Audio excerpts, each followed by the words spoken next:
Hi guys, nasubukan mo na ba itong trending at viral na corned beef caldereta? Totoo nga yung chismis, hindi mo na kailangan magpakulo ng matagal para makatikim ng beef caldereta. Dahil sa loob lamang ng 10 to 15 minutes magagawa mo na ito. Madali lang gawin kahit wala kang gaanong idea sa pagluluto magagawa mo to.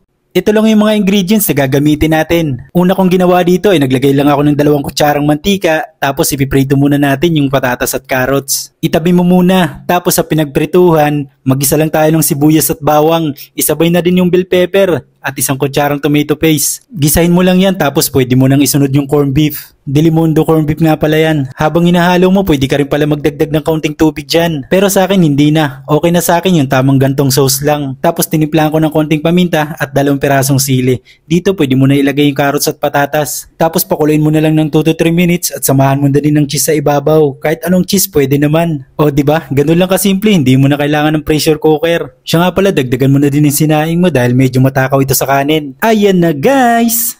Kaya para sa mga nagmamadali at ayaw magpalambot at magantay ng matagal, pwede mo itong subukan. Maraming salamat nga pala sa mga bagong followers natin. At paki-follow na din po ako para updated po kayo sa susunod na lulutuin natin. Thank you for watching!